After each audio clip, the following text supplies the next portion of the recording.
how about this? So you're wearing a Minecraft hoodie, puke green cargo shorts, a Tamagotchi necklace permanently stuck on the death screen, and on your head is a baseball cap with the text, "The only thing I love more than chess is being an aunt." It's funny, because I'm not an aunt. I love it! I really do. But I'm just worried the Australian Prime Minister will see your outfit and not be able to avoid falling in love at first sight. That's how the Trojan War started. Another Trojan War would ruin my vacation. You don't have to worry about that. I would never let a horse inside my home. In fact, I'm very afraid of horses. They have this permanently disappointed expression that always reminds me of my mother. Have you ever noticed that? Fair. You know, we didn't have to go to a thrift store to get you clothes, right? You are currently one of the richest women in America. Which is exactly why we had to go to that thrift store. Look at all the bargains I got. Here's a mug. It says I heart root canals. Here's Glee, the board game. Here's a sock I lost back in 2014. I needed to buy all of this for my emotional well-being. Wait, you're not mad, right? I know you weren't exactly your husband's biggest fan, but I get it if you don't want me spending his money on... Have I shown you this one? It's a toaster that prints Hello Kitty on your breakfast. Yeah, sorry. I'll ask if they have a return policy. Actually, I think we can salvage this. Just put one of my blazers on over your hoodie and we can call it business casual. If anyone asks what business you're trying to be casual about, run. Not the blazer. I don't want to look like Hillary Clinton. Oh, honey. Hillary Clinton wouldn't be caught dead in those shoes. Now get out of here. Scram! Pokemon, go to the golf course. I love you! What? What? That was an exceedingly normal thing for the First Lady to say to her wife. In fact, it would be highly suspicious if you didn't say it back. Oh, I love you too. Oh, you love me? Embarrassing. I'm going to hold a press conference to tell everyone, and they're all going to point and laugh. Ugh. Oh, wait, just one thing before I go. So I had this stack of letters. I usually keep them with me, but I can't find them.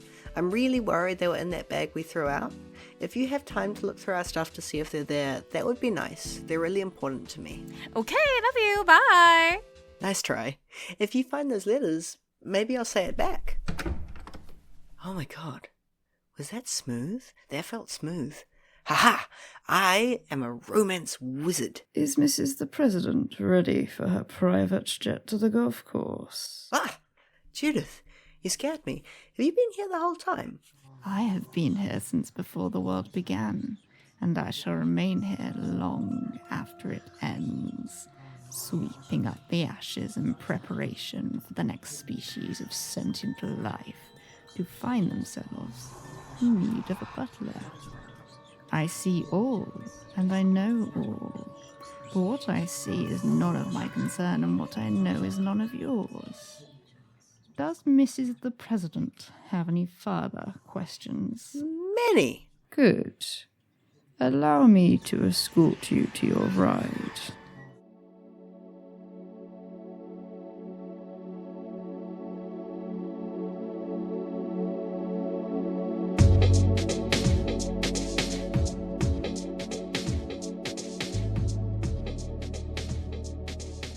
Indeterminance Night and the Mercurial Vision.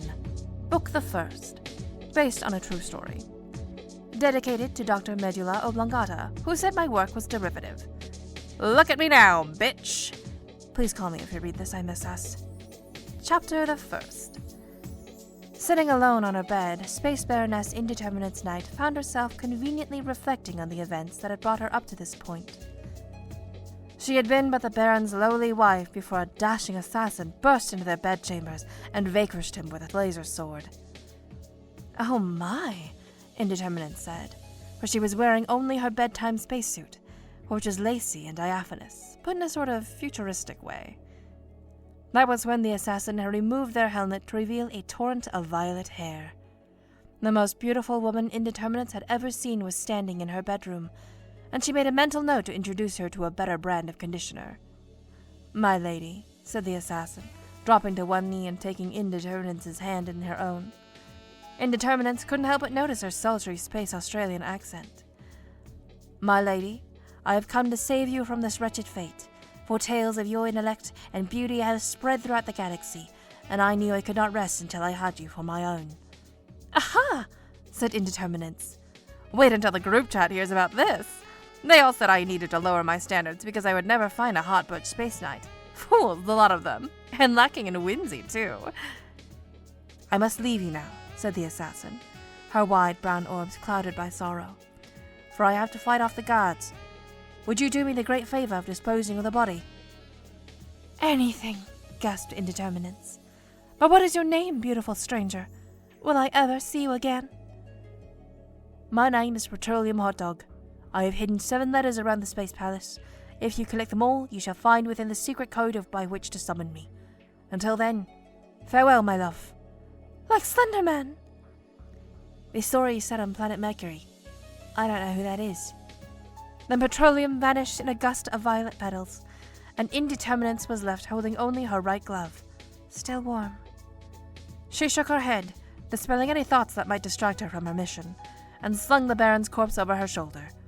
Her biceps were large and hauntingly beautiful. She scuttled through the Space Palace, careful not to knock over any of the Baron's space vases in which he kept clippings of rare space plants, like dandelions and spinach. Under the sounds of fighting outside, she was able to make her way to the doors of the kitchen. They were wooden, a reminder of the planet humans had fled from long ago, and though Indeterminance had never seen a tree in person, the sight of them filled her with nostalgia. She pushed the doors gently and... Mrs. First Lady, what are you doing in the hotel kitchen, if I may ask? The space butler.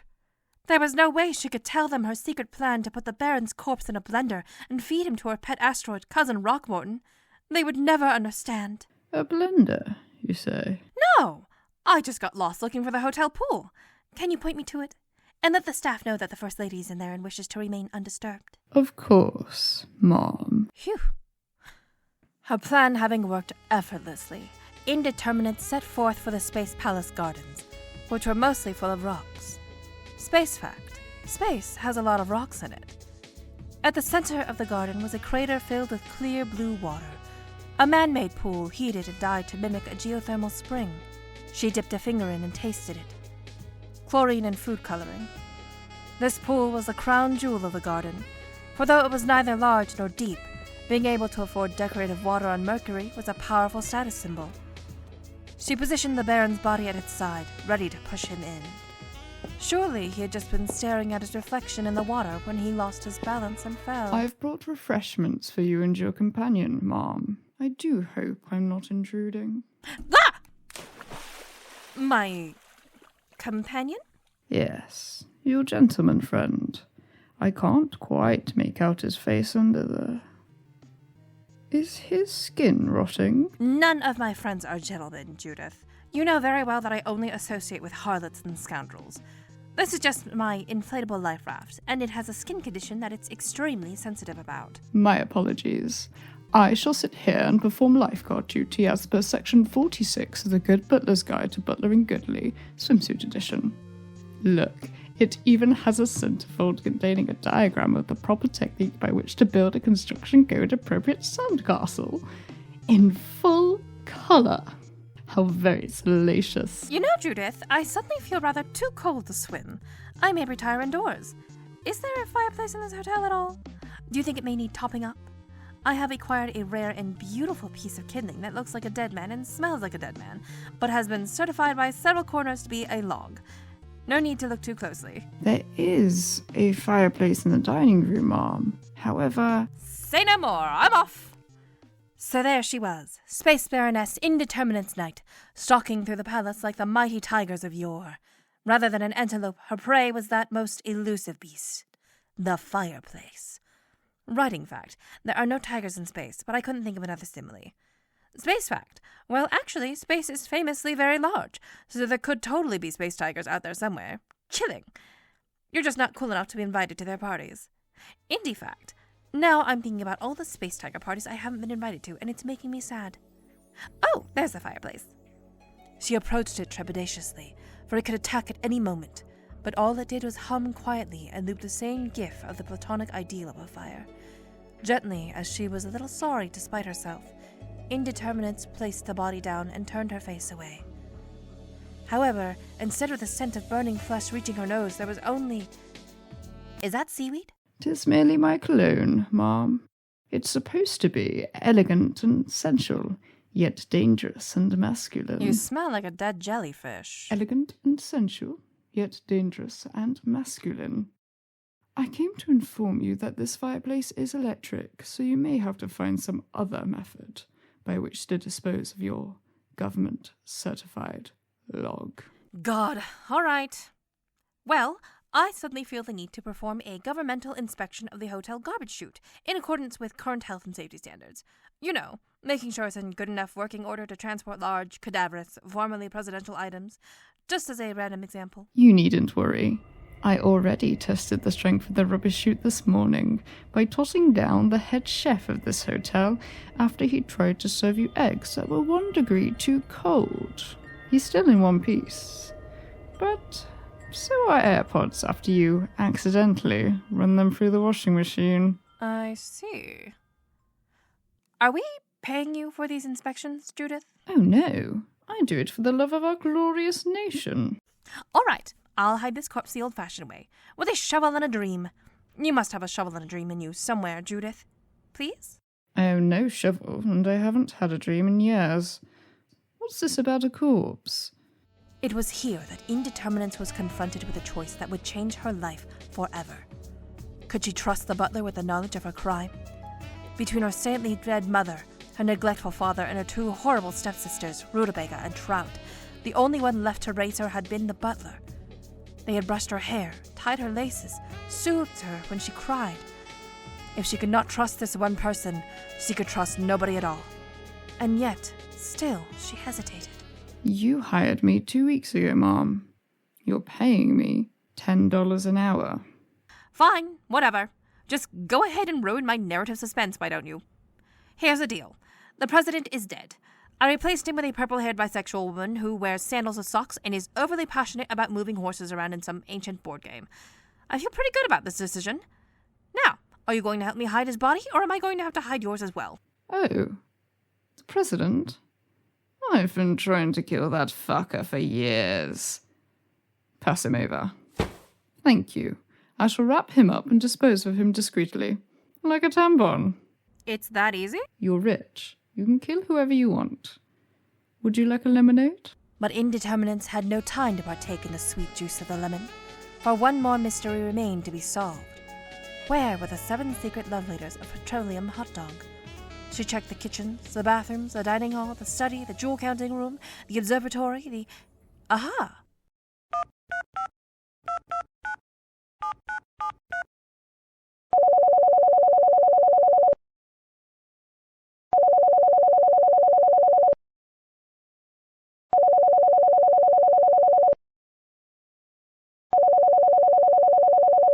Hi, you've reached the voicemail of Patricia What you doing?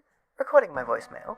It's kind of like when the library's closed, so you have to stick your books in the return slot outside, but the slot is a recording of me saying, please leave a message after the beep. Say hi to whoever's listening to this. No, I don't trust them. What are your intentions with my Earth hostage, stranger? State them immediately, or I shall blow up your mobile communication device with my mind. Also, please call back and explain to me what a library is.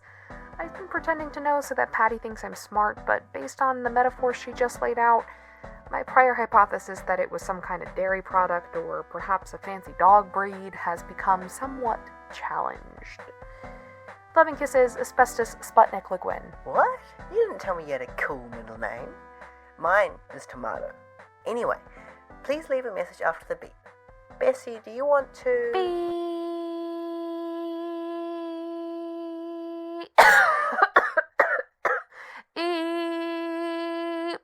And don't call this number again, you hear me? Bad things will happen if you do. Real bad things. Hello, my normal wife. I'm choosing to ignore whatever that was in favor of informing you that I have found your missing correspondence and that it was in your other jacket. You know, the one that's exactly the same as your regular jacket, except in a slightly grayer shade of green. Don't worry, I haven't read your letters. I am a woman of great honor and standing. Sometimes great sitting. I'm multifaceted that way.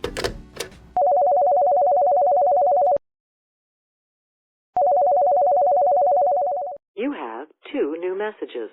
Hello again, my single apparition comet. Because I value transparency in our relationship, which we founded entirely on lies, I'm just calling to let you know that I opened one of the letters. I only did it in the interest of national security and freedom, and because I really wanted to know what was inside. I haven't read it, but I will. I definitely will. Yours truly, Love and Light, her First Ladyfulness, Independence, Liberty Day. Hi, Patty! I didn't know you had a little brother. He appears to be in severe mental distress. How cute! Listen, there was a letter in there that you must have forgotten to send.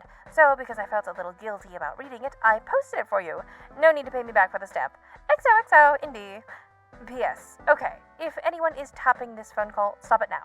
I need to talk to my wife alone. Okay, so you want to hear the real gossip? I heard that Independence Day is voiced by Jenny Wong, Patty is voiced by Moncosia, and Judith the Butler is voiced by N.V. May. Asbestos Le Guin is apparently voiced by Bulk, which is wild. I also heard that Spikes edited this episode. Really scandalous stuff. It could ruin their whole careers if it got out that they were such sick freaks. And that's why I'm only telling you and nobody else. Okay,